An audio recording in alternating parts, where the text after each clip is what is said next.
Hello, welcome to the SC Playbook podcast, the NRL Supercoach Round 12 edition, proudly brought to you by Mortgage Choice SCW. I'm your host, Tim Williams. Straight into it, Magic Round is in the past. Thank you so much to everyone that came along to the SC Playbook catch-up in the Caxton Hotel car park on Friday afternoon. A few of the contributors were on deck there for that, and the Caxton car park, normally very quiet this time of year, so it must have just been absolutely flooded with Playbook, the community that came along. So it was a great time, a great catch-up, and something we'll look to do each and every year. The first guest on today's show is the 2021 91st place finisher that's come in with, just a very, very large head into this podcast. The most popular man at Magic and the SC Spy. Spy, have you come down yet, mate? I may never.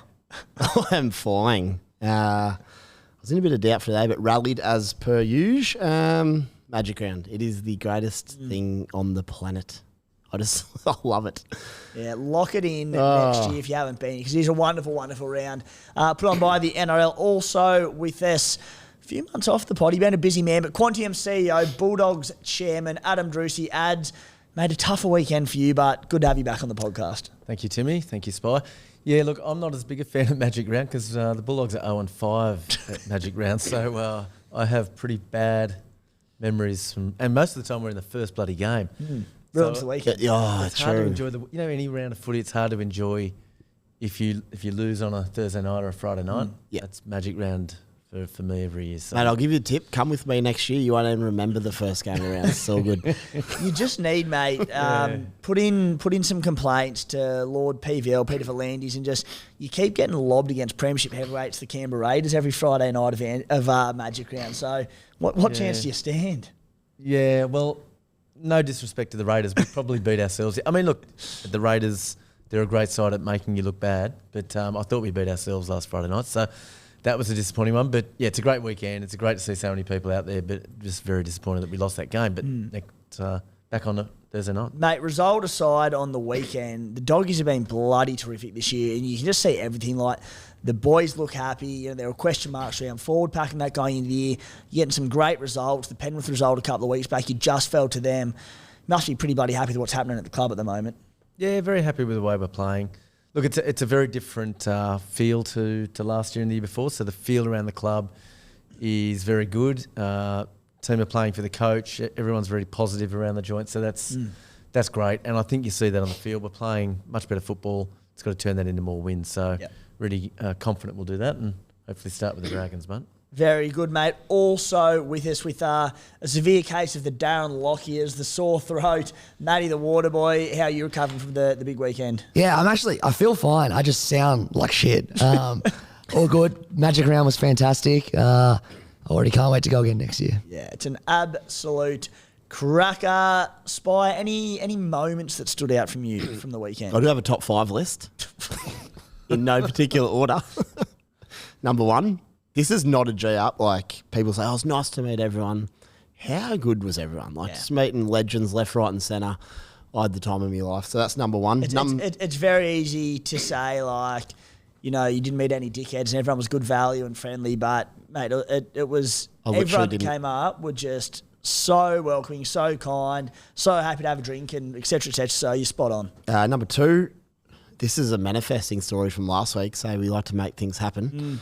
Sitting there with the back of the Lord Alfred on Saturday afternoon, which incidentally is in my top 5, that little mini session. And Clementine goes, I love that guy. And it was Jolie Kane up on the sports bet, I think it was. Yeah, good. Swear on my life, 10 minutes later, Jolie Kane pops his head through the gate. Like, Jolie! We ran out, had a yarn him on the street. He's one of the great men. So that's moment number 2. Number 3, you'll love this. I'm walking through the back of behind the post Friday night at Suncorp. And we'd met so many people. It was so good. And this bloke just walked past me. I'll never know who he was. He just walked past me and goes, up the Spy. Leaned over, nipple crippled me and kept walking. I'm like, that's outstanding.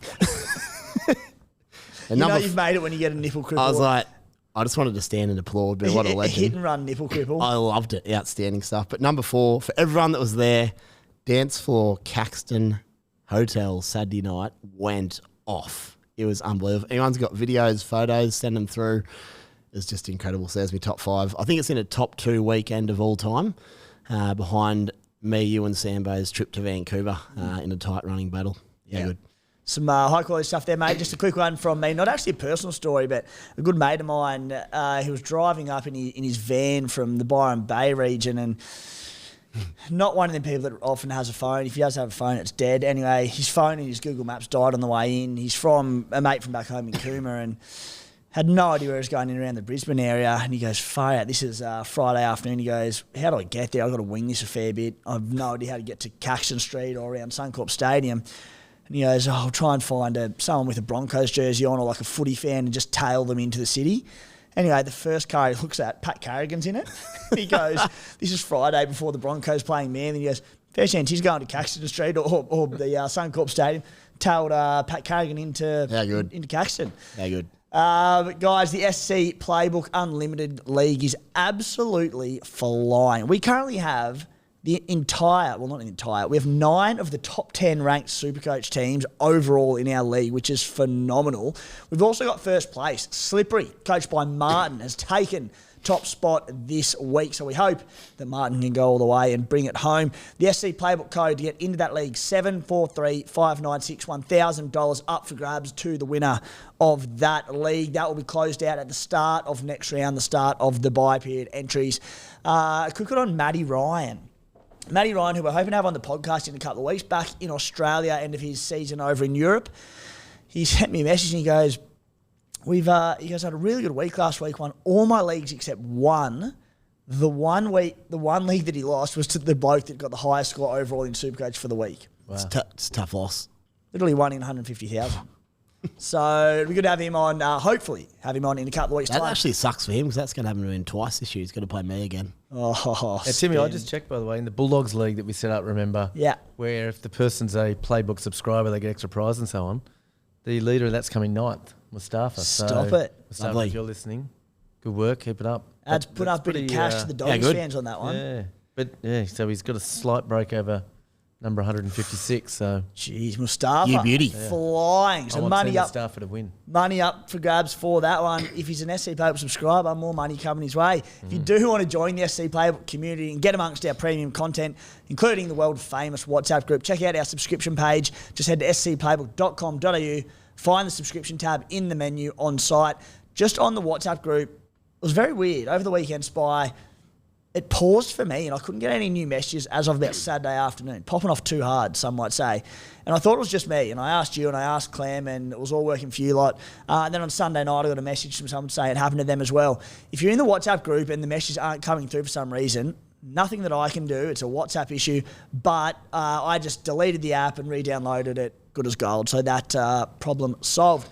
On today's show, we are going to talk about our trade situations, how we're all placed when we're planning, to save trades. I should say I've got a dire warning for those burning through trades at a relentless rate. Team List Tuesday analysis, Jahrome Hughes returns. Is he the saviour at halfback? We'll get into our hot topics for the week, leading off with that halves picture and whether or not it's become any clearer from last week. Spy Talk, things you may have missed this week. We'll drop our round 12 trades and skippers, jump into a few listener questions, then wrap it up. Boys, team List Tuesday. One sec. WhatsApp's a storage-based app.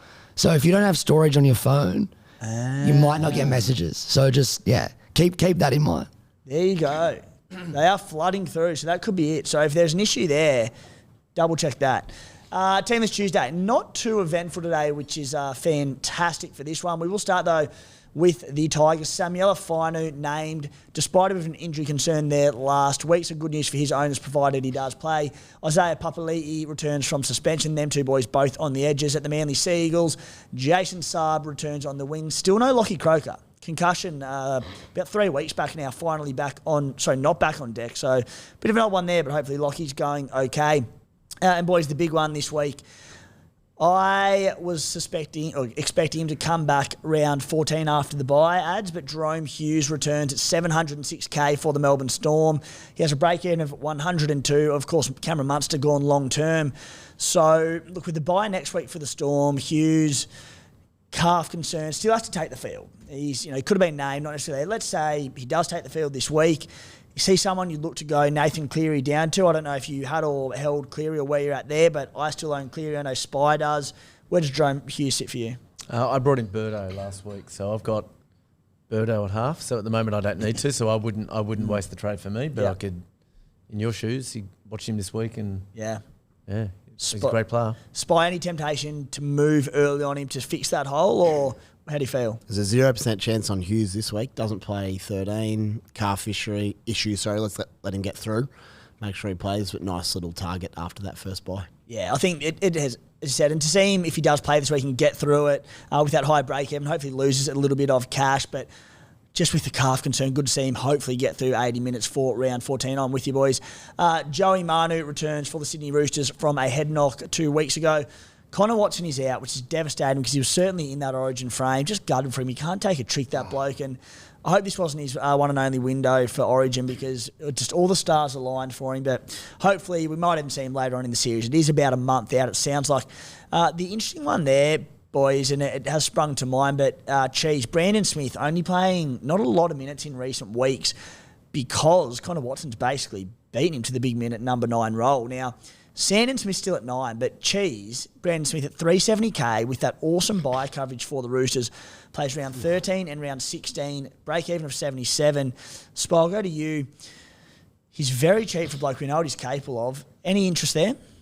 There's definitely interest. Someone like, obviously, Jeremy Marshall-King looks outstanding, but if you need a little value hooker there, Cheese can certainly do a job for you. Yeah, and I think the other thing there is I don't know who's going to be the hooker for the Blues. I suspect Reece Robson will be there somewhere, but probably go with 2 hookers. I don't know who the bench utility will be now, because I thought it may have been Connor Watson. But if Appy Coruscant misses out, he plays 16 and 19 as well, and he's less than 500k at the moment. I mean, I prefer Appy by a mile. Cheese obviously has that lower score in him, even if he plays all right. But he's certainly something you could turn your mind to. Yeah, and the big warning with the Sydney Roosters is they're the most popular team in Supercoach because of that great bye period draw.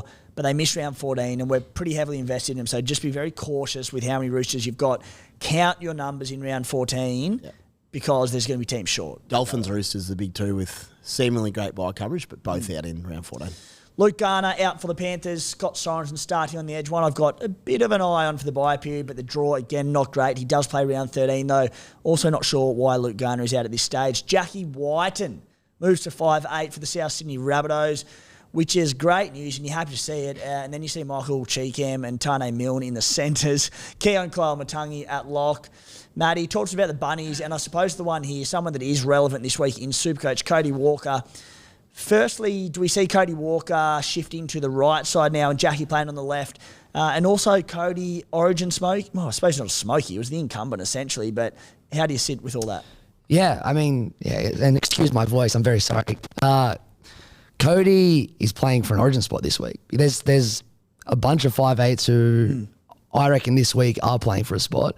He's definitely one of them. Yes, I reckon he'll go to the right, only because Whiten's only ever played on that left. I know Cody has as well, but if he's going to be the 7, then yeah.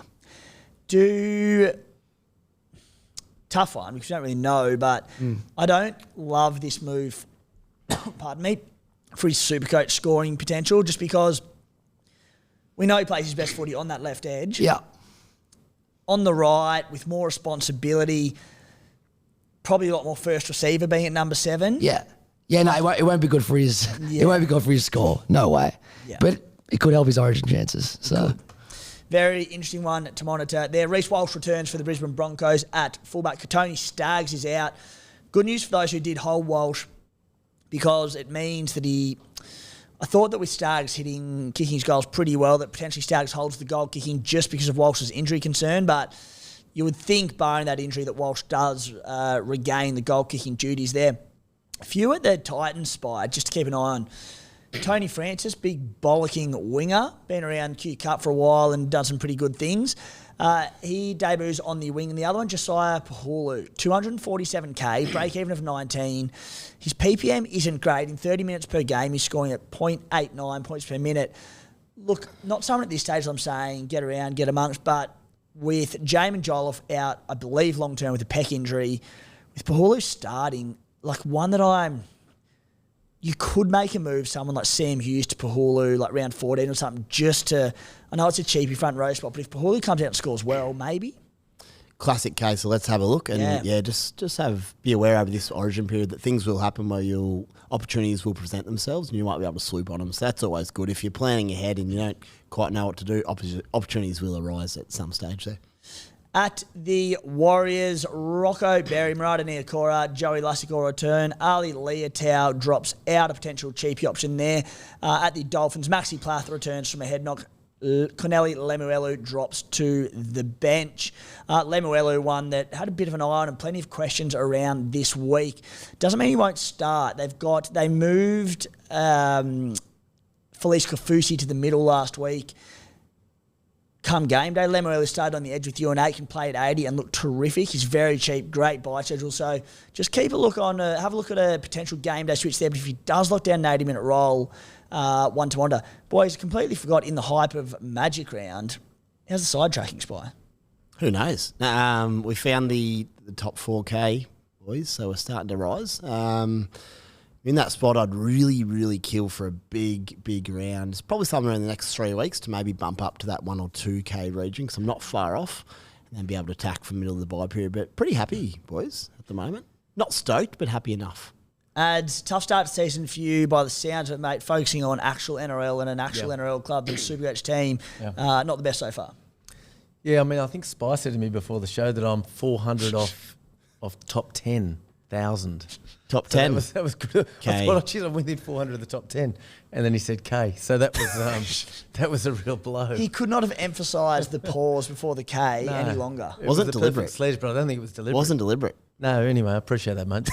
So it's good to have you on form. No, look, it's been a slow start. I missed Angus Crichton. I made a couple of poor calls. I've been more focused on the real NRL, but I'm going to focus and lift, and I'm going to chase you, mate. I think I'm 400 behind you. Oh, so that gives me something to aim for. And please, mate. Just quietly, I did bring back Blaze Talagi.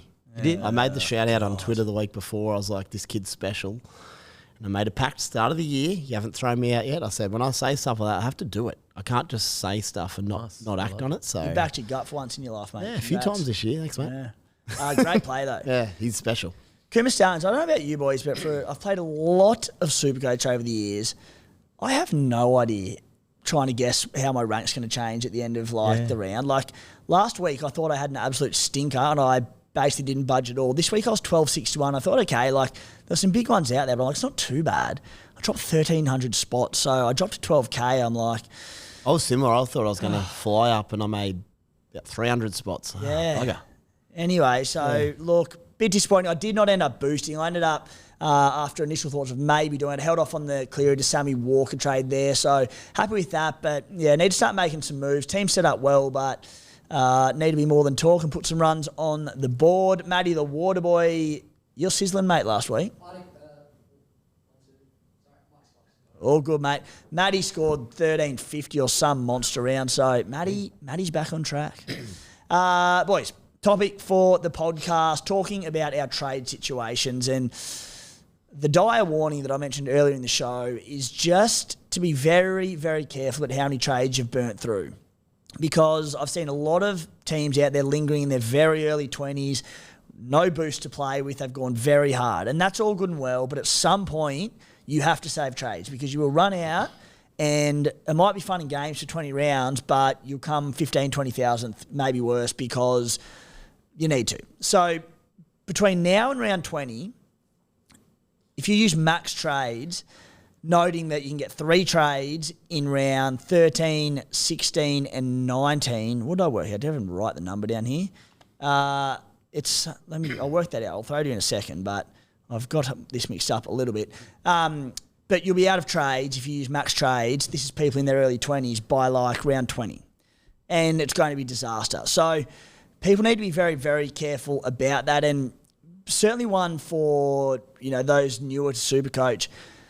While it does test the patience, there's an enormous opportunity each and every year for those who plan for squad depth and that do save some trades. It's something that I preach and I do every single year. I've got a bit harder than I wanted to this year, but you can make up thousands and thousands of spots quite easily, even at the point end of the rankings late on if you have held.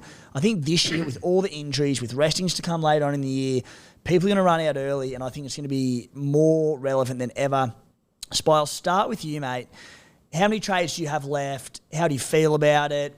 when you're looking to start to save a few trades? What's the plan for you, mate?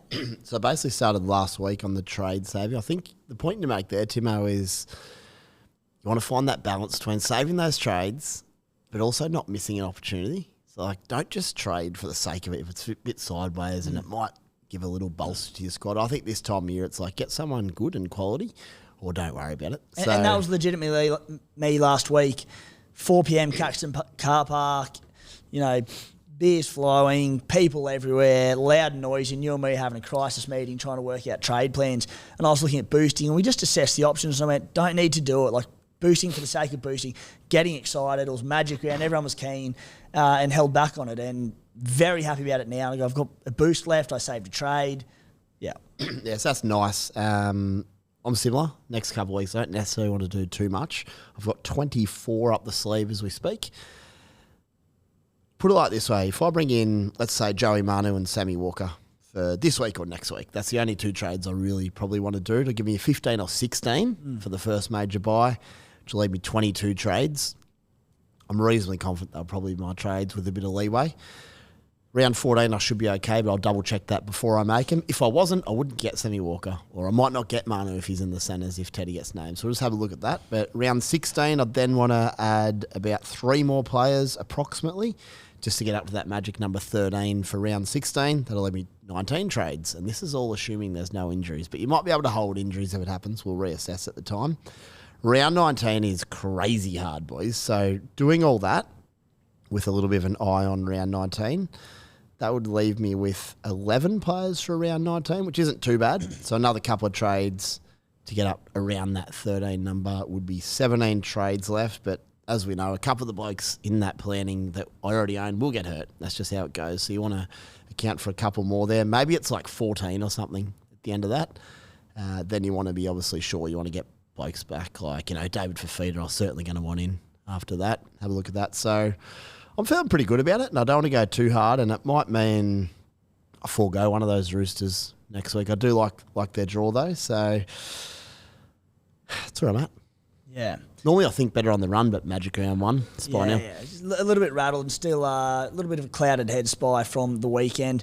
Ads, look, mate, you're the busiest man in the Southern Hemisphere at the moment, so I don't imagine that you've probably looked through your exact numbers for the next 10 weeks like the Spy and myself, but where's your trade situation at the moment? How many do you have left? How do you feel about it? Where are you looking to save a few? Where are you at? So I've got 23 left, so 1 less than Spy. But I don't think I need to make any this weekend, actually. So I think listening to this, it's inspiring me to not make any trades this week. And I think for me, my attitude is going to be I'm going to save trades as much as I can now to try and use those and just hope for injuries later in the season and use that as an opportunity to catch the field and be as respectable as possible. As opposed to if you're up near the lead, you can go aggressive and say, I'm going to make a big move to try and get in the front and hope I don't get injuries. Then sort of hold on, Yeah, I'll go the other way and say I'll save trades as a way of doing that. Unless it's something like Turbo going down. I traded out Turbo. But, I'm feeling okay at the moment. The next couple of weeks look all right. So I haven't got as far as round 19 yet. I just had a look. I got 9, but that's not too bad. I'm more worried about the Bulldogs, but more worried about the Bulldogs in round 12. But, 23 is okay, I think. Yeah. What have you got? I'm 24 left going into this round. I feel like I've gone a little bit aggressively and I want to try and save a few. And you mentioned there, both of you, about getting players back at the back end. Like, we're going to have back end of Origin series or by the end of it, like Nathan Cleary coming back, Tom Trebojevic coming back. We're going to have more injuries to key players. I think someone like, we'll get to Dave Fafita a bit later in the show, but I don't think he's now a buy until after the Origin period. I think Angus Crichton is a sell next week because of his Origin buy period schedule. So when you factor all these blokes that you're going to want to get back in after Origin, you need trades. It's not going to... Tommy Sankster doesn't wave a wand and you get more trades, unfortunately. So, it's very hard. For myself, as I said, I've got 24 left. So I've got my buy planning numbers, and this is taking out guys like, I've got Crichton in my team right now, Reece Robson in my team right now, who I'm will probably be an Origin. I'm assuming they won't play. Yeah, if they're I've taken them out. Same. Yep. Bonus if they do. Nico Hines, just because he's available and it says in round 16 or whatever, I haven't included him in my team. And if he ends up playing for your side, awesome. That's a bonus. Like even Puaso Farmasili, he's the only essentially non-active member of my 25-man squad. I haven't counted him in the buy rounds. I didn't include like Joe Chan. I didn't count either. Yeah. So you can jag them little ones potentially. For round 13, I've currently got 14 players, so cruising there. Round 14, it's just going to be a really tricky one. I'm sitting at about 17 for that round, obviously prior to trades. So a few trades there I should be fine. Worst case scenario, I've got to boost up the sleeve as well if need be, but should be okay. Round 16, I already have, I think, 13 or 14. I'll have 14 for that after my planned round 14 trades. Round 17, I'm cruising. You mentioned just by round 19. That's the tough one. I currently have 8, potentially 9, depending on what I do, who I get for Trey Fullart down the track. And then round 20, I'm cruising. Now, everyone will be different for these weeks. So do a bit of planning. It doesn't take that long. It sounds a lot harder than it is. Just work out how many you've got for them. But because I'm set for round 13 pretty well, or certainly will be after this week, I'll use 1, maybe 2 trades this week. If I do that, barring like complete carnage and injuries and origin call-ups not unsuspected and whatnot, I don't want to use any of my 3 trades next week. So we do get 3 trades around 13, 16, 19 at our disposal without needing to use a boost there.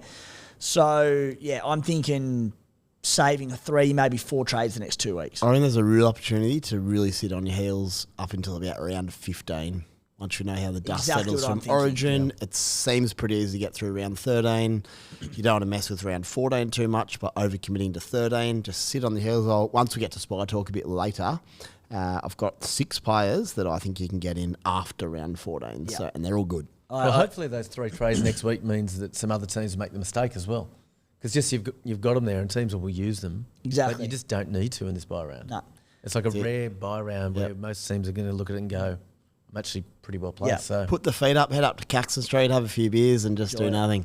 So I want to go, again, potentially 2 trades this week. And there's always going to be some trades that need to be made. But I think you're right, Spy, between now and sort of around even 17, I want to try and save a handful in there.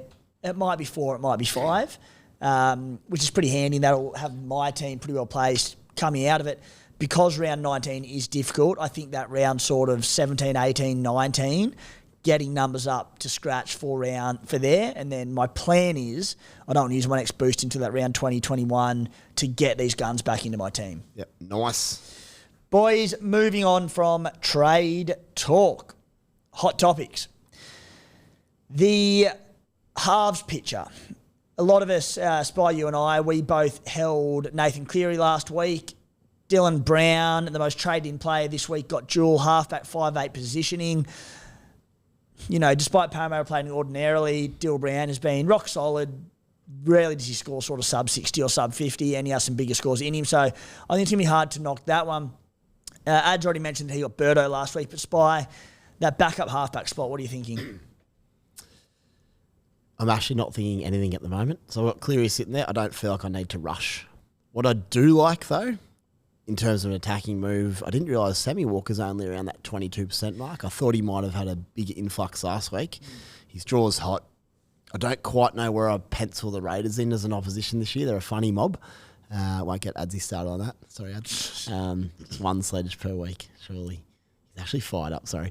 He's not happy after the weekend. Yeah. It's good to see. You're a West Tigers fan, aren't you? I can never make up my mind who you support. Well, you can't make it. He can't make his mind Tiger? up. I'm glad you're giving something back. Tiger or War? Or Raider? Who are you? Was. Or Dragon? Just get on social media, mate. War's had a win, so he's back on Well, board. they're both going pretty ordinary, so it doesn't matter. Yeah. Video before the great win on Sunday. How good. What was I talking about? Halves. Sammy Walker. I'm pretty damn keen on him, but I just don't know whether it's this week or I'll wait for the Cowboys next week. The other one's obviously Jahrome Hughes, but you'd have to rush on that. Could flip Dylan Brown to halfback if you've got him and get a 5'8". I do like Sammy Walker from like 13, 15, 16. I'm not sure they got 17, but again, you got to make sure you got 14 covered. So it's going to sit on my heels, I think, unless I go Sammy this week. Yeah, I was a bit like you. I was reluctant on Sammy Walker for a few reasons last week, but one was just that the masses were soaring to him. I kind of want to see how heavily people go on him this week and what they're thinking, but at that 23% or 24% ownership range at the moment, it's still enough, like, you can make up enough ground by getting him in if he does well. So I haven't ruled out Sammy, but I also don't want to go too hard on Roosters for round 14. I have a really left field one that I will get to in my trades, and I'll have a chat to you boys about that'll shock a lot of people, but one that I don't mind. One that I did like prior to Cam Munster getting injured was Tommy Dearden. I was suspected that maybe could have been 18th man for the Maroons, but he had a bludger 2 weeks ago, about 25 points, then went really well on the weekend, scored a couple of tries. But he'll now, I assume, be in the halves for the Maroons. So. Did forget that you mentioned about Sammy Walker, maybe an 18th man type character. Potentially. So I think, again, that's a dust settling thing. Let's just make sure he's not in and around the mix in Origin. Put it this way, like Billy Slater went with Tommy Dearden for 2 of the 3 games as 18th man last year. Tommy Dearden now starts. Why not Sammy Walker? Someone goes there, so yeah, I'll sit off him this week then and we'll wait and see. Boys, Blaze Talagi, second most traded in, 410k. Credit to you, Spy. You backed the gut. He went bonkers. Tell you what, Dusty on Sunday from Magic Round, Storm pumped them, and Talagi assisted all 3 of their tries. He had the assist for Sivo on the buzzer, just sitting there going like, come on, give me something. But it's a credit to him because he's just playing good footy. Negative 68 break even. I'll throw 2 out here. Adds him and Davey Armstrong. So Blaze is second most traded in. Davey Armstrong 7. Davey's at 388k. Negative 54 break even. Firstly, who do you prefer as a buy, and do you think they are still buys at this stage? Ooh, I already have Armstrong, so I think I'm going to keep him. I'm just going to save on Blaze and not bring him in. I had him earlier. I just worry about got a new coach. You just don't know what they're going to do in terms of selections. Like, you think he's... How long is Gutho out for? Do we know? He's due back round 14. Centers. Well, he might be centers, but I don't know. It's just enough uncertainty to me. Yeah. They also play the Bulldogs around that time, so I've got no interest in death riding the Bulldogs. So I have to put my bias in there. Fair. But Armstrong will tank it against us as well. So I would go. Trade them both out, you reckon? With Bulldogs upcoming. I'll keep Armstrong. He did well for me on the weekend, but you can't get wrong with a minus 68 break even, right? Yeah. If you need the cash. Oh, agreed. I think they're both good buys. I'm going to avoid Blaze Talagi as well. That ownership is getting pretty high again. He's had a lot of attack the last few weeks, but the one thing on Blaze, his work rate is insane. He loves a carry and a good carry. Yeah. Yeah, not knocking the buy by any means. I'm looking elsewhere for it. David Armstrong Spy. He's a potential. I'm not going to say keeper because Ponga comes back, but he's a potential keeper until Ponga comes back. He's a gun. He looked good on the weekend. Yeah. He's very good. So Knights cover 16 and 19. Yep. I think that's it. They definitely cover 19. And KP, I mean... 13 and 19. But 19 is the real tricky one. I'm just going to hold on tight as an owner and just hope he's still playing by then. So playable in 17s every weekend, as we saw on the weekend. Boys, Eli Katoa, I don't think we need to spend too much time on him. Number 3 most traded in, 719k, break-even 23.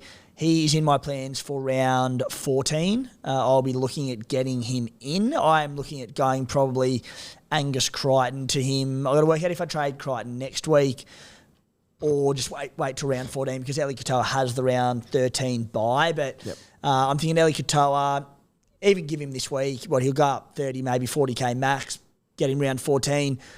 I don't think as an overall player Spy you need to go early on him though. No, you don't. He could score 120 though, any given week, and he'd make 90k. So I'm not knocking anyone that wants to grab him. I own him, and he's a pleasure. What I will say, he doesn't always get a heap of carries. Just what he does, the effectiveness of those carries, where he's good. So I can understand both ways. Yeah. He's a Melbourne Storm teammate, a man I brought in 2 weeks ago. Very, very happy about Su Failogo. 390k, negative 4 break even. God, this kid can move. He's an absolute freak. Now, I'll get your thoughts on him as a buy. The one issue around him is the buy next week. Ryan Pappenhausen potentially back as soon as round 14. After in round 14, Xavier Coates with his hammy concerns after Origin if Pappy's back, they could give him a spell and play Failogo on the wing. Put it this way, job security isn't good with Pappenhausen looming, but the talent there's a kid there who at fullback, he could average 80 to 100. Yeah, he's an exciting player, that's for sure.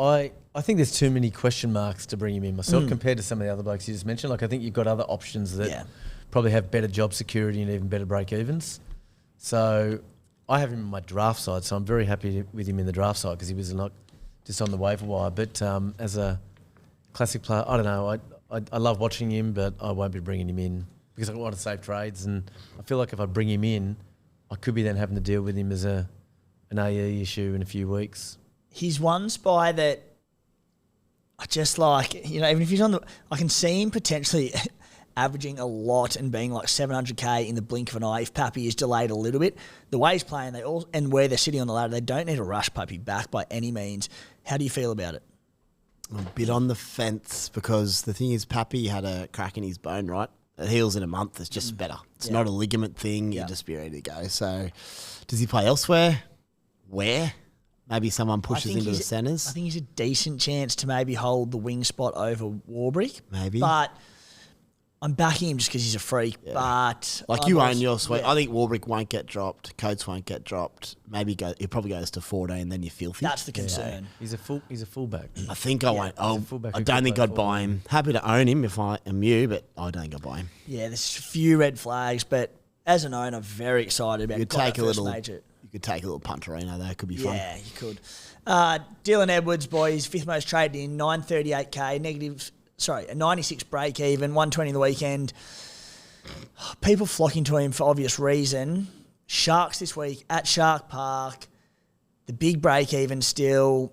If he gets selected for Origin, he misses round 13, 16, 19. We spoke about last week's spy, so I'll get Ads' thoughts, but I mean, I don't think we're any clear as to whether it's him or James Tedesco as fullback for the Blues, but I can see him resting after Origin. If he does get picked, that's a lot of money to be sitting on your pine for numerous weeks. What do you think of him as a buy this week? I'm not even contemplating it. Yeah. Like, I think for all the reasons you just said, I think he probably will be the Origin fullback, but that's just my opinion. I think he's just playing such great football. There's too many risks. And again, why would you do it this week? There's just no reason this week against Cronulla, high break even, and you find out in a week's time whether he's in the Origin side. And I think that's a mistake. I'm surprised so many teams are. Yeah.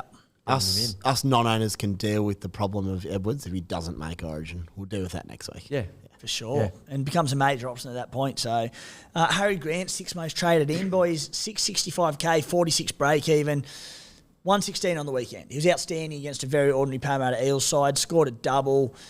But again, Origin looming, like.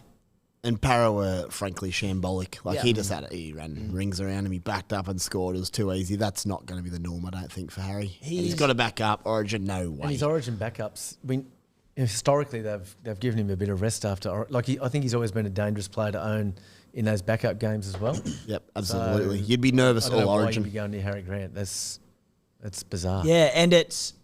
Last year, he played big minutes through the Origin period because the Storm were fighting for that top 8 and then top 4 spot. They weren't cruising like they are this year. They didn't really have it back up their quality, but they've got a few options that they can play there at number 9. You'll find a lot of people like me, like I do AFL Supercoach real casually. I wouldn't know what's coming up. Yeah. So it's like, he's doing well. That's a lot of that maybe. By the way, he doesn't average. It's not like in previous years where he's averaged 20 more than the next highest hooker. He's averaging a similar amount to Robson, Marshall King, Marnie, Connor Watson. Like they're very similar. So it's not even a must own this year at the moment, I don't think. Yeah, no, I'm with you, mate. I think I'll just be waiting and probably look to get him after the Origin period, but happy to wait on that. Beers and break games tomorrow. I've got some good stats around Harry Grant and how he's gone in those periods in recent years, but as I said, the stats are not terrific, so they don't scream by me, put it that way.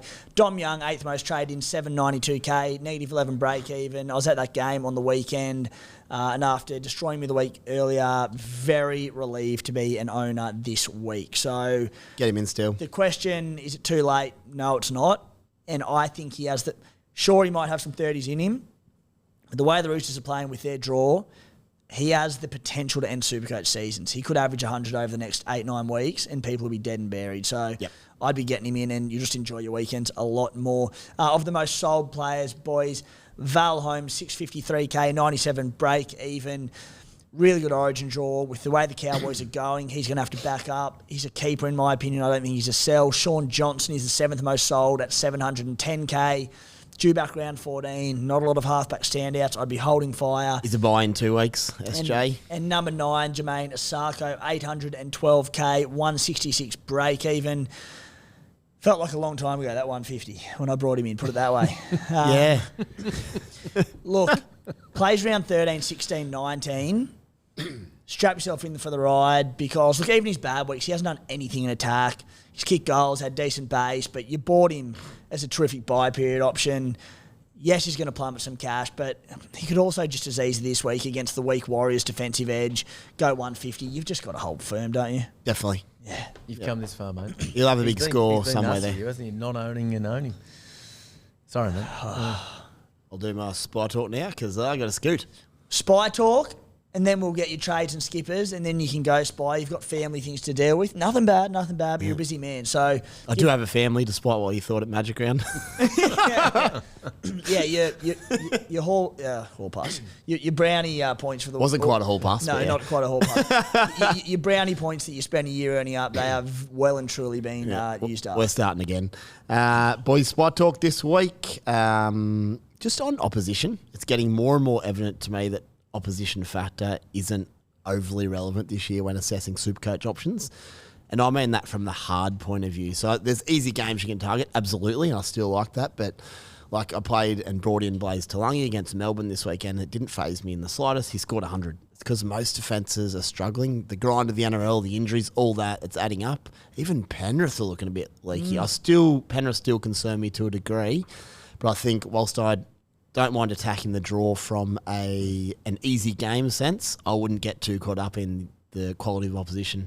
Sharks and Roosters had a 68-point game. Like, there's points are flying. Roosters put 40-odd on the Broncos. These are the best defensive teams in the competition. So attack's flowing, so just keep that one in mind. Tigers back on this week. Holy dooly, it's inexperience, which leads me into Val and like a Scotty Drinkwater captain scenario. Oh, it's just young. Like, they might turn up and have a cracker, but it's very, very young, so worth noting. And combinations will be all over the shop. Yeah, and just quickly, just guys who I think are really good targets in the coming weeks, but not till round 15. We've got Koula and Garrick, round 15. We've got, if you want a new fullback after Scotty's buy coverage end, you might grab someone like Latrell, who plays round 16, 19, but you don't need him yet. Someone like Jeremy Marshall-King and Asako after that round 14 buy. You can still get them for next week if you need them. You might find you don't need them next week. So hold off around 15, 16, then you can grab them. Ronnie Mulatala, I was super keen on, but even now I'm keen to wait again. Let's see if Trindle comes back, how he's looking. And there's a few others in there, but basically I think there's a few guns that are going to show their faces around 15, 16, maybe 17 that you might be able to grab at a discount rather than going too early and using up your trades for round 13 numbers that you don't need and round 14 when they don't play. Very good point you make there, Spy. A lot of these blokes that we earmark as great buys because they're early buy coverage. Round 13, most teams are covered. You might not need them. Someone like Jeremy Marshall-King I was keen on. I'm like, I don't really need him anymore. So, mate, before you leave us, your trade and skipper plans for this week. Just I think Manu in. I'm a bit short on depth because I've got 3 Knights, Brayley, Pierce Paul and Armstrong. Yeah. So I'm just a little bit shorter this week, so I wouldn't mind some quality.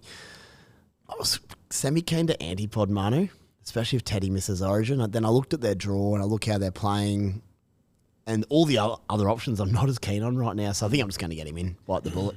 For what it's worth, Spy, and we'll talk about it later in the week. I thought the same and I wanted to try and antipod him if Teddy missed Origin, but I looked at the draw and I'm just like, that's very dangerous. But yeah, and it probably takes... Who would go for Manu? It's Taylor May. Not playing anyway. Yeah. So and I've got 400k in the bank, so bang. Yeah, I ended up flipping Taylor May and getting Fuller back in via Jules on the weekend. There we go. The Caxton car park chat. Yeah. Paid dividends. A lot of trading on the fly on the weekend with a lot of news coming through. All right, yeah, do have to scoot. I'll be firing next week. Me and Clementine may or may not be putting together a hangover style reel, the end of Hangover 1 from Caxton round. So dear Lord. It's going to be good. Is it called the demise of this Supercoach Spy? No, it's not the up. It's all happening. All right, cheers, boys. Apologies about my sleds ads. I'm actually all about the doggies. So good luck Thursday night and up the was. Cheers, Spy. See you, mate.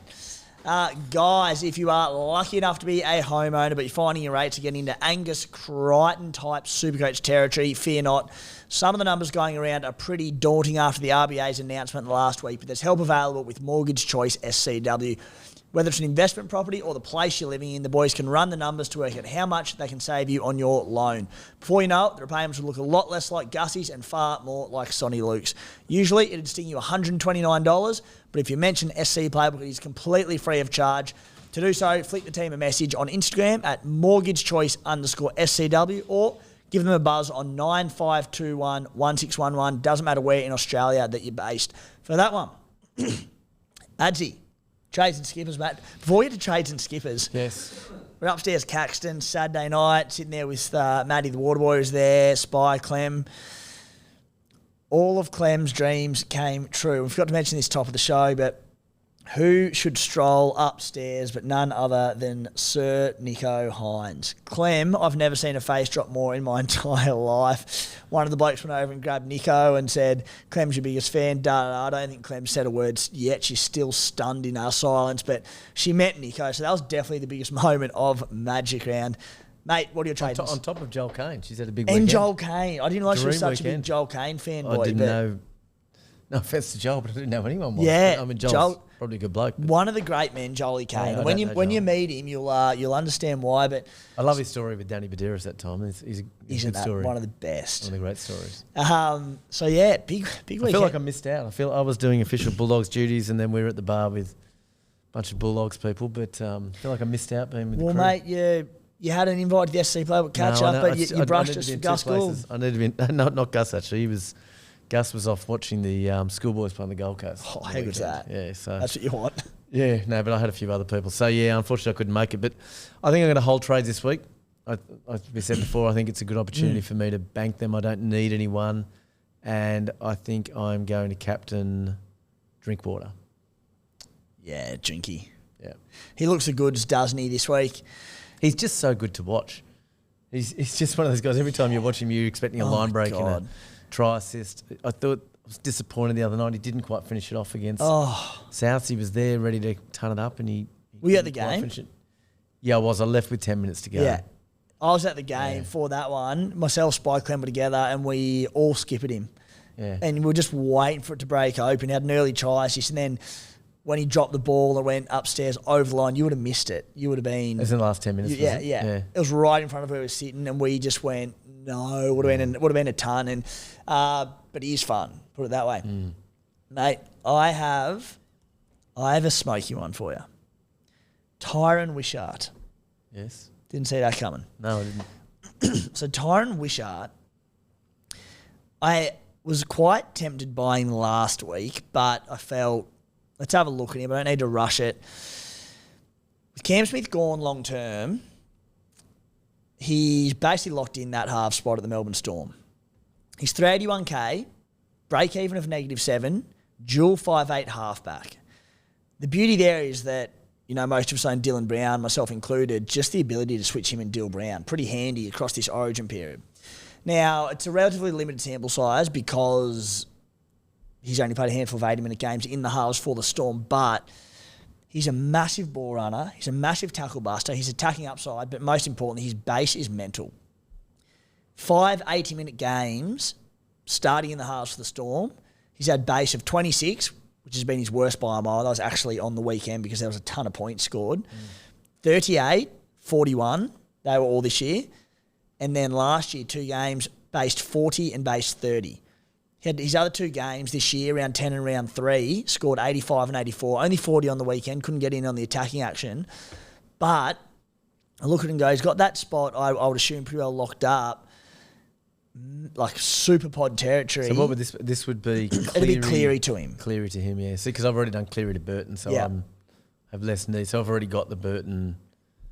You're sweet. Brown thing so- going, but yeah, mate. There's less of a smoky now. You just told your whole Yeah, and look, SC Playbook crew. this is where it's tough going, but you've got to be transparent, and you're a giver. that's what people subscribe for, mate. So anyway, what do you reckon? Genuine thoughts, because I like it, but I'm becoming infatuated with the idea of it, even though he only scored 40 on the weekend. They're pretty compelling numbers. Yeah. And he's cheap. And like you say, I think having that flexibility with Brown to be able to move him into the halves, although it doesn't really matter that week, does it? In those bye weeks, it's just your best 13 players. It is, but no matter what. Look, with those numbers in his base, playing a gun team, it's a decent draw for the Storm. Yeah. I'm happy to play him most weeks. You could play him and have him in there, yeah. Yeah. So, yeah. I think he's like Best It'd be a case, nice pod. best case, he averages 70, and I sell him end of the buy period for 650, 700k. Yeah. Worst case, he's a handy number through the buy period, might earn me 50 to 100k. Yeah, that's solid. So I'm done. thanks, mate. It hasn't come off yet, but it has the potential to be an absolute disaster. Yeah, I could get him in, and then by round 14, he's off the bench playing 20 I minutes. prefer that than Spy saying Ronnie Mulatalo. Like, I sacked that bloke after last Yeah. year. His floor's about 0. So, Broken. Yeah.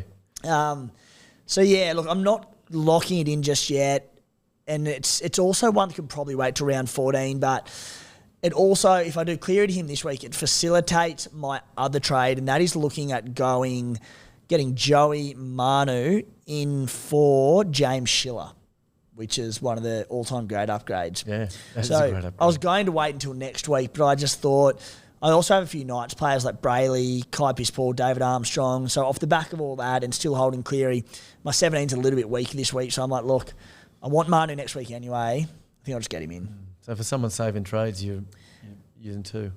Well, I said I'm going to save 3 trades next week. Okay. Yeah. So I'm, fair enough. I'm fair thinking enough. 2 this week. Well, if you don't have Manu, you need to get him in. I've got Manu. Yeah, I So agree. my team's just so well placed. But yeah, at least I do have Burton there, and I have Manu, so I don't need to make those couple of trades you talked about. So I can see why you would in that situation. I don't have Taylor May, so I don't have any obvious players that need to move out. I've already moved out Cleary. I don't have any guns sitting there for 8 weeks. Team My is biggest issues fine. guys like Sean Lane that look at and go, Yeah.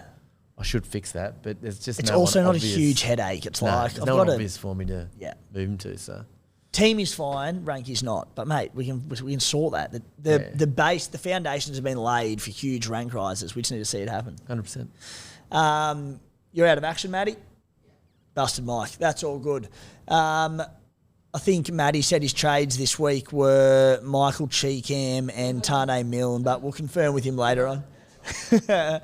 My captains, mate, I'm looking also at Scott Drinkwater up against the Tigers, which means my vice captain is going to have to go to that Doggies and Dragons game. So Josh Curran, due a hat-trick? I'd love that. He's starting on the bench at the moment. Yeah, so I know. that might be tough. Sammy See, I Hughes. could vice captain Birdo. Oh, yeah, great vice captain for you. Yeah. And everyone that is... And no one else will have him captain, so No. there we go. Sneaky. Because the Cowboys play second game, yeah. Yeah, okay. so it's got to be early. It does need to be in that first game. So you'll have to vice captain Curran. Yeah, and I look at like Nico Hines is on a tear, but I have no interest in You captaining him can't against captain him Penrith. against Penrith. No. Nah. I mean, he's playing well, but Penrith's defence, I mean, Spies just bagged him, but I do think they have the best defence in the comp at the moment, don't they? Yeah, they Least do. points conceded at Yeah, least. they do. Yeah. So yeah, look, I wouldn't be doing that, and Drinky's just the standout in my team. So yeah, I'll be going with that one. Now, mate, let's get into a few listener questions before we wrap it up. First one from Jackson Garden Bachop. Hurricanes, Super Rugby superstar, mate. He's now gone to French Union, but he's absolute gun, or was, probably still is, playing his trade over in France. But he has asked, would you use your last boost to go Munster, Talon and Chan to Eli Katoa, Dylan Brown and Blaze Talagi? It sounds, it's a bit hard to say without seeing how he's set Yeah. up for the buys. However, there are 3 good players coming in, and there's 3 guys that you can comfortably get rid of. So I don't see any issue. I mean, Munster and Talon, it's not like you're burning trades. You need to get them out of your side, and you're bringing in guns in Katoa and Brown. So that's fair enough. Now, whether you need to use a boost this week for Chan, Blaze, I'm not sure. Like, yeah, the boost doesn't seem as critical this year for the bye rounds. Apart from that round 19, the other rounds I think we can get our sides decent without having to use a boost. So Yeah. yeah, Well, I don't think boosts are that important through the buy-ins because it's only your top. And again, I do Top get 13, see so many questions on this, so we'll reiterate it, reinforce it. But for those round 13, 16, 19, your top 13 players score. You could have 17 available. You only get your top 13. So your 4 worst scores, they'll drop out. Yeah, I'm with you, mate. Like elite trades, but pending his round, like the one there, and I haven't worked out like what his bank looks like and all that, but because Eli Katoa doesn't play until plays this week, misses round 13, plays round 14, if you could make the 2 trades of Brown and Talagi and then save the boost, save a trade and go Katoa around 14, that's a play, but he might need the money. Yeah. One from Chris Hughes. Hughesy, this is a pretty wild one, he says. The Souths have a reasonably soft draw over the next 7 to 8 weeks and play around 16 and 19. With Cody at bottom dollar, Cody Walker, would it be mad to take a punt and go someone like Brooks to Cody for the run home? For example, I have the option to go RTS to Cody Walker. So Cody's an interesting one, and we spoke about the origin concern there, and that look, he probably is in the frame for it still. 543k, break even 26, great matchup against Parramatta this week.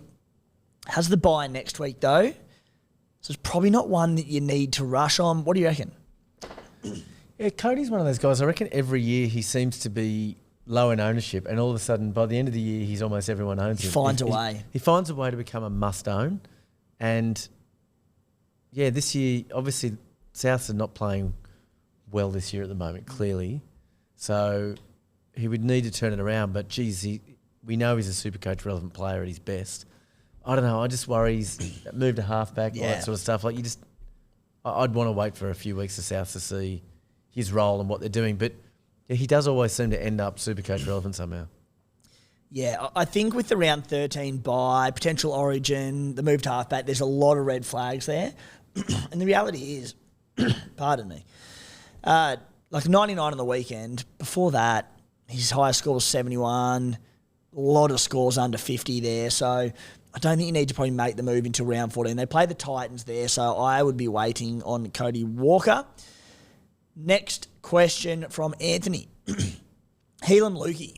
Sorry, all you blokes have had a too big a weekend. Magic round getting the best of us. You can tell whose team's won as opposed to who's lost. Yeah, you mentioned before. Actually, I still had a few. That's all right. You mentioned before Doggy's getting done on Friday night on the opposite end of the scale, and sorry to rub it in, but getting the win, first game of Magic round, it just makes it so much more enjoyable. But I won't rub it in anymore, mate. Thanks, man. Question from Anthony Helam Lukey: is he a buy this week at basement price at $380,000? He says it would be a downgrade from Finny Furiaki, who is bleeding cash, and also frees me up to go Sean Johnson to Joey Manu. So Lukey, mate, I had a bit of a look at him. I mean, I'm his biggest fan, both NRL and Supercoach. He's bottomed out at 380 with that 27 break even. Back to 60 minutes on the weekend. Don't know if he'll get back to 80 or not with Finny Furiaki there and Jeremiah Nanai on the edge, but plays round 13, doesn't cover round 16 and 19. I like him. His injury history is becoming very hard to look past. Yeah. Why are you such a big fan? I just think he's a good player. I think he's a terrific footballer. Yeah. When I say Supercoach wise, I want him playing, minimum 65 to 70 minutes, but he's a tackle buster. He has attacking upside. He's got a good work rate about him. I just think he ticks a lot of boxes, especially at 380k. I'll watch him. You should sign him, mate. Sorry? You should sign him for the Dogs. He's already re-signed with the Cowboys. Oh, he has too. Finny Furiaki's gone to the Dolphins and he's re-signed with the Cows. Yeah, that's right. So, can't approach him 4 years earlier from his contract. But what have you got in the works? What are the scoops from the Dogs? What are you eyeing? Anyone, mate? No, no, we're going all right. I just nice try though. Yeah, we'll get you off air. Nah, I just think that most people are well placed for round 13 already. If you're short on round 13 numbers, go for it. But I'd still want to wait a week because you do want him probably playing minimum 65 minutes.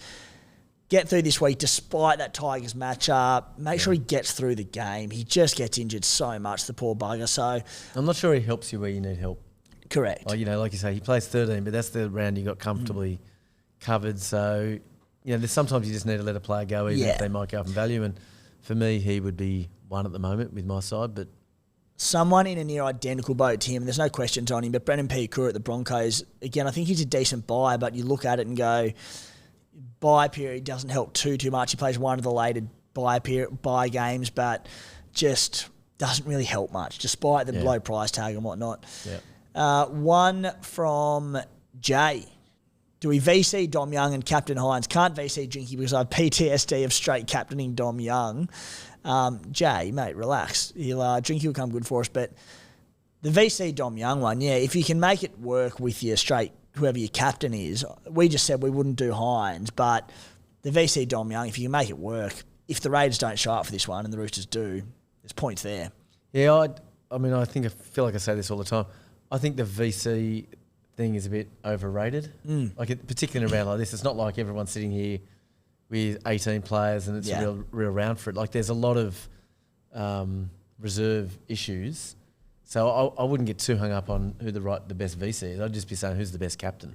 And I just think it's Drinkwater. Yeah. So I don't know why you'd say can't VC Drinky because he's young. I'd be saying captain Drinky. That's why I'm captain and Drinky. But I agree with you, mate, on that one. And I agree on the notion that don't get too caught up in VCs because, put it this way, we've got the vice captain calculator on the SC Playbook website. It's elite. If you're sitting there and you're not sure when you see your VC go big, do I do it, do I not? Go into our menu on site. You can punch a few numbers in and it just acts as a guide to be able to make your decision, and it shoots out numbers if you loop and if you don't based on your projections. It's not perfect because there's guessing involved, but it helps the decision a lot. I haven't used it this year. No. Because I haven't even looked like VCing. No. So... You need to have like a player come out and get...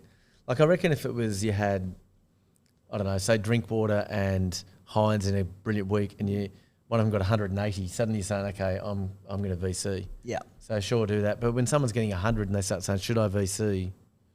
Oh, that's the most frustrating question in Supercoach, right? Exactly. The answer's just no. If the spy were here, I'll answer for him. He's been burnt that many times in the past by actually doing the loop. He'd be saying just lock and load, including this year. Mate, one from Palmer Kieran. Talagi, Koula or Jacob Kiraz. I think standalone, both of them good buys. Koula, 493k, break even 9. That first game at fullback, all eyes were on him against Brisbane. 79 points with 33 in base. Against the Broncos at Suncorp, great result. Has Melbourne this week, tough one, but it is at 4 Pines, Melbourne with a few out. Into the bye, into the Panthers, but low break even. Your boy Jacob Kiraz, and I'm glad Spy's not here for this one because it was annoying me as it was, so I didn't want to hear him gloat about Jacob Kiraz as well. 712k, mate, back-to-back scores 92 and 100. The 100 against the Panthers in Penrith, as hard as it gets. Plays round 13, plays round 17. I don't think I'm going to be able to get him because I'm looking at like Manu and I'm pretty stacked at CT Dub. He's not very high ownership. I think he's about 13%. Oh, God, he looks a great buy. Do you own? I do. And I'm hoping that Jacob can help my side come up the ladder. So, he's going really well. I mean, 3 of his last 4 scores have been over 90. Yeah. So... And he's based his last 5 games, 41, 39, 34, 40, 49. He has a very Supercoach-friendly game. Oh. And he's a good guy, by the way. He's a really good guy. I've heard nothing but great things about Jacob Kiraz. Jacob Kiraz, and can you share with us, ads, Stephen Crichton, all the word I've heard out of the Bulldogs, he's just like, what a stand-up bloke this is and what a leader he is at the club. Yeah, he's doing a really good job.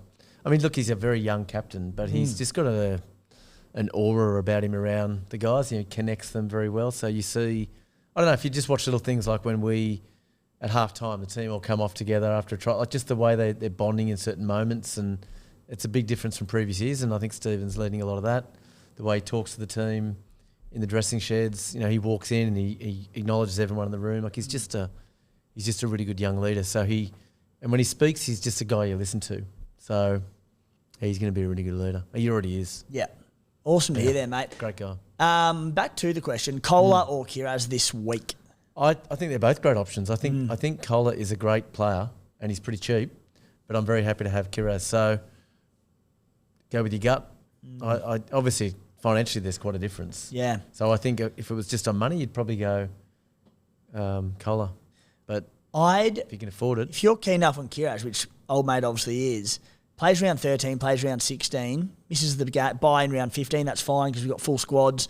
I'd go Kiraz, and I'm personally looking at Talagi, Koula round 14 or 15. Potentially that, depending on what he scores this week, potentially round 14 against the Panthers. But if he doesn't score that well this week, probably round 15 because they play, I believe, 16. They do 16 and 19 Manly. So I'd go Kiraz this week and then go Koula. His price could go up as well, Jacob. Like he's got the next few weeks. I mean, there's no easy games, but he... Supercoach-wise, it is a more favourable draw than playing Penrith every week. So, mate, let's wrap it up with a damn hard question from Bazzy. should I get in Joey Manu or Dom Young? If you're sitting out there, and because these boys are both priced, Dom's about $792K, Joey's over 800. There'll be people out there who can only get one of them. If you could only get one, who would it be? It would be Dom Young, I think. I think they're both great. I mean, I've got them both, thankfully. So I think if I could only get one, I just think being on the wing, he's just going to score tries. Yeah. And there's just something about him from a Supercoach point of view. I mean, the minus 15 he got against the Bulldogs is fresh in my memory. But in saying that, I was very happy that night. Shout out Desi Creek.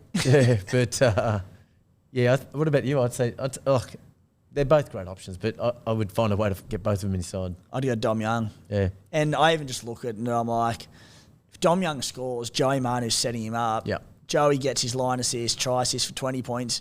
Dom Young gets line break, try, probably a tackle bust for like 29, 30 That's points. why it's nice to have both, because then you get all of the above. If I do go ahead with Joey Manu this week, which I think I will, like watching that, did you have Dom Young a couple of weeks ago when he went off? Yes. So you would have been just sitting there as a Manu Young owner going, please, just keep going. To be honest, I wasn't even watching the game, and my daughter Charlotte suddenly said, Dom Young's on 120 after 15 minutes or something. I was like, wow. I saw he had 4 line breaks in 15 minutes. And let's not go so back I there, went mate. back and watched the replay, but yeah, that was insane. Sickening. On that, I'm about to break Joey Manu for the 4th year running, so can't wait to see how that pans out and how he's going to hurt me this time around.